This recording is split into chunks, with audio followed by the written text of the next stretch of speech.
Para você que está chegando agora aqui no Mais Saúde, no programa de hoje eu estou conversando com o médico cirurgião geral, Dr. Reginaldo Gama. Nós estamos falando sobre a doença do refluxo, que afeta o esôfago.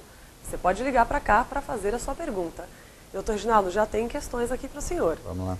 É da Ângela, do bairro do Pinhal. Ângela, muito obrigada de ter ligado para a gente. Ela diz o seguinte: minha filha tem muita dor de estômago. Já foi ao médico, já tomou remédios e não funcionou. Ela continua com a dor.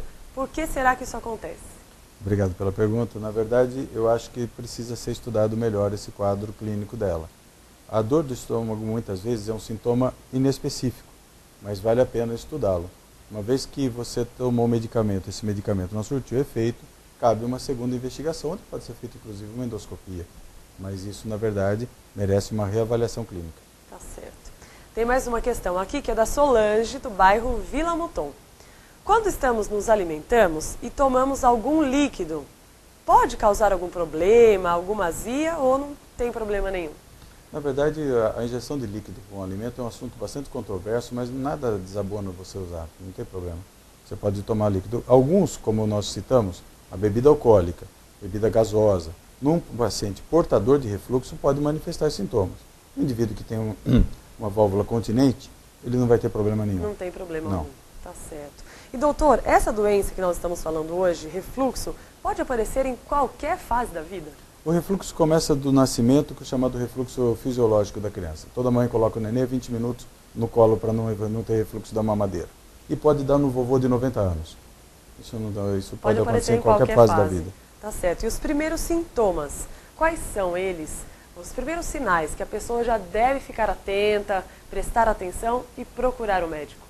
Sinais diretos. Azia, a queimação chamado retroesternal, atrás do peito. Esse é o sinal típico do refluxo. E sinais indiretos. Aquele famoso ran-ran, né? O que a pessoa tem um incômodo na garganta. A segunda coisa bastante comum também são manifestações secundárias do refluxo. Rouquidão, sinais de aparente bronquite sem doença pulmonar prévia. E a queimação, dor retroesternal, é uma dor que tem que ser reavaliada, sempre. Então, um paciente que tem dor, tomou um remédio, não melhorou, tem que ser investigado o quadro clínico dele. Ok. Tem mais uma questão aqui, vamos ler, é da Ivete, do bairro lá do Centenário. Ela diz o seguinte: minha filha tem um pouco de refluxo. Ela fez exame, mas não constatou nada, mas ela continua com dor, com alguns sintomas. O que ela deve fazer? O refluxo é uma doença de investigação múltipla. Então, se nós falarmos em exame, nós falamos habitualmente em vários exames. Dependendo da idade, porque ela não comenta a idade da filha dela, ela deveria. Endoscopia é o primeiro exame. Se é uma pessoa, já dá para fazer desde criança até o adulto. O estudo, por exemplo, na criança é por cintilografia, um exame feito com isótopo radioativo. É um exame rápido com uma mamadeira. O exame que muitas vezes precisa ser feito é o exame da pressão que existe dentro do esôfago, que é feito em laboratório específico e tal.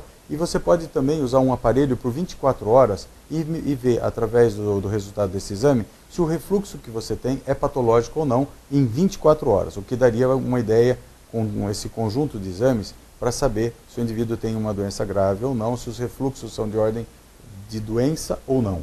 E existe o mais antigo dos exames também, que é a radiografia, que hoje não é feito de rotina, mas que mostra algumas alterações anatômicas e que poderia mostrar alguma evidência de doença do refluxo. A endoscopia ainda é um exame que... É o primeiro deles hoje. É o primeiro, só que causa muito medo ainda em muita gente. Quem não fez, por exemplo, eu não fiz, nunca fiz, tenho medo.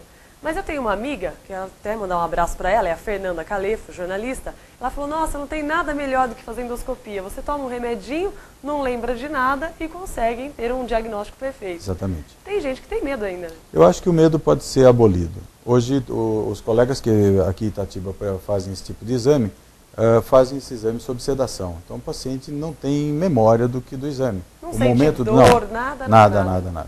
O paciente toma um medicamento analgésico, que é bastante potente, e um sedativo. Os dois juntos vão levar o paciente a um sono. Ele vai, enquanto do exame, ele vai ser examinado tranquilamente.